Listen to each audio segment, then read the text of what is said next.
നമ്മുടെ പുതിയൊരു വീഡിയോയിലേക്ക് എല്ലാവർക്കും സ്വാഗതം. നമ്മുടെ 5th മന്തിലെ ഫസ്റ്റ് അനോമലി സ്കാനിങ് ആണ്. അങ്ങനെ നമ്മൾ രാവിലെ ഇവിടെ നിന്ന് വീട്ടിൽ നിന്ന് ഇറങ്ങി ഞാനും അമ്മയും കൂടാണ് സ്കാനിങ്ങിന് വേണ്ടി പോയത്. നമ്മൾ എബിനേസർ ഹോസ്പിറ്റലിലാണ് കാണിക്കുന്നത്, കായംകുളം. അപ്പോൾ നമ്മൾ കാണിക്കുന്ന ഡോക്ടർ സുജാത മേഡമാണ്. അങ്ങനെ നമ്മൾ വീട്ടിൽ നിന്ന് ഒരു 12 മണി ആ ടൈം ആയപ്പോഴാണ് ഇറങ്ങി. നമുക്ക് 1 മണിക്കാണ് ടൈം തന്നിരിക്കുന്നത്. അങ്ങനെ നമ്മൾ ഹോസ്പിറ്റലിൻ്റെ ഫ്രണ്ടിൽ എത്താറായി. ഇതാണ് നമ്മൾ കാണിക്കുന്ന ഹോസ്പിറ്റൽ, എബനേസർ ഹോസ്പിറ്റൽ. അങ്ങനെ നമ്മൾ ചീട്ട് എടുക്കാൻ വേണ്ടിയിട്ട് അമ്മ ചീട്ട് കൗണ്ടറിൽ വെയിറ്റ് ചെയ്യാണ്.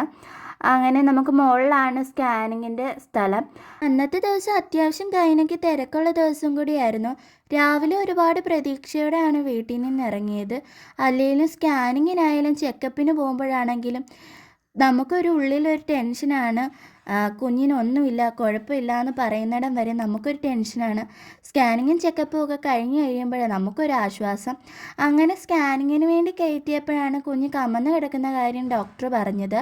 കുഞ്ഞിൻ്റെ ഫേസും 2 ഹാർട്ടിൻ്റെ പാർട്ടും അന്നത്തെ ദിവസം കാണാൻ കഴിഞ്ഞില്ല.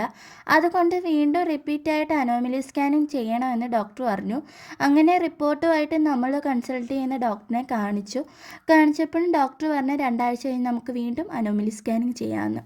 ഡിസംബർ 5, 2 ആഴ്ചയും കൂടെ കഴിഞ്ഞിട്ട് റിപ്പീറ്റഡായിട്ട് അനോമലി സ്കാനിങ്ങിന് പറഞ്ഞ ദിവസമാണ് ഇന്നത്തെ ദിവസം രാവിലെ എഴുന്നേറ്റ് കാപ്പിയൊക്കെ കുടിച്ച് കഴിഞ്ഞ് ഇന്ന് അത്യാവശ്യം തിരക്കുള്ള ദിവസം കൂടിയായിരുന്നു. കുറേ കാര്യങ്ങൾ ചെയ്തു തീർക്കാനുള്ള ദിവസം കൂടിയായിരുന്നു. രാവിലെ തന്നെ ആദിമോൻ്റെ സ്കൂളിൽ തന്നെ പോയി. സ്കൂളിൽ ചെന്നപ്പോൾ പിള്ളേരൊക്കെ ഭയങ്കര കളിയിലായിരുന്നു. നമ്മൾ സ്കൂളിൽ പോയതിൻ്റെ കാരണം ആദിക്ക് 2 മാസത്തെ ഫീസ് അടയ്ക്കാൻ വേണ്ടി പോയതാണ്. അങ്ങനെ നമ്മൾ ഓഫീസ് റൂമിൽ പോയി ഫീസൊക്കെ അടച്ചു. പിന്നെ അന്നത്തെ ദിവസം ലഞ്ചിന് വേണ്ടിയിട്ട് നമ്മൾ ഫുഡ് കൊടുത്തു വിട്ടില്ലായിരുന്നു, ചെല്ലുമ്പോൾ കൊടുക്കാമെന്ന് വിചാരിച്ചു. അങ്ങനെ ഇതാണ് ആദിമോൻ്റെ ക്ലാസ് റൂം. അങ്ങനെ ഇതാണ് ടീച്ചർ. അങ്ങനെ ആദിമോനെ കണ്ട് ലഞ്ചൊക്കെ കൊടുത്ത് ടാറ്റയൊക്കെ പറഞ്ഞ് അവിടെ നിന്ന് ഇറങ്ങി. നമ്മൾ പിന്നെ പോയത് കമ്പ്യൂട്ടർ സെൻറ്ററിലേക്കായിരുന്നു. നമുക്ക് കുറച്ച് കോപ്പിയൊക്കെ എടുക്കാനുണ്ടായിരുന്നു, ബാങ്കിലേക്ക് കൊടുക്കാൻ വേണ്ടിയിട്ടായിരുന്നു. അങ്ങനെ നമ്മൾ ഇവിടുന്ന് കോപ്പിയൊക്കെ എടുത്ത് നേരെ നമ്മൾ പോയത് കാനറ ബാങ്കിലേക്കായിരുന്നു. കുറച്ച് ഡോക്യുമെൻറ്റ്സും ആ കോപ്പി എടുത്തതൊക്കെ കൊടുക്കാൻ വേണ്ടിയിട്ടാണ് നമ്മൾ കാനറ ബാങ്കിൽ പോയത്. കാനറ ബാങ്കിൽ അന്ന് അത്യാവശ്യം തിരക്കൊക്കെ ഉണ്ടായിരുന്നു. അങ്ങനെ അകത്ത് കയറി നമ്മൾ കാര്യങ്ങളെല്ലാം സാധിച്ച് നേരെ പിന്നെ പോയത് സ്കാനിങ്ങിന് വേണ്ടിയിട്ടായിരുന്നു. അങ്ങനെ നമ്മൾ ഹോസ്പിറ്റലിലെത്തിയതിന് ശേഷം നമ്മൾ ചീട്ടെടുത്തു സ്കാനിങ്ങിന് വേണ്ടിയിട്ട്. ചീട്ടെടുത്തതിന് ശേഷം നമ്മൾ സ്കാനിങ്ങിന് വേണ്ടിയിട്ടാണ് ഇപ്പോൾ പോകുന്നത്. സ്കാനിങ് റൂമിലേക്ക് പോയി. അങ്ങനെ നമ്മൾ അവിടെ ചെന്നപ്പോഴത്തേക്കും ബി പിയും വെയിറ്റും നോക്കി. ഇപ്പോൾ ബി പി നോർമലാണ്. നമ്മൾ ബി പിക്ക് വേണ്ടിയിട്ട് മരുന്ന് കഴിക്കുന്നുണ്ടായിരുന്നു. നല്ല ടെൻഷനോടാണ് സ്കാനിങ്ങിന് വേണ്ടിയിട്ട് പോകുന്നത്. നേരെയാണോ കുഞ്ഞെന്നുള്ള ഒരു പേടിയുണ്ടായിരുന്നു.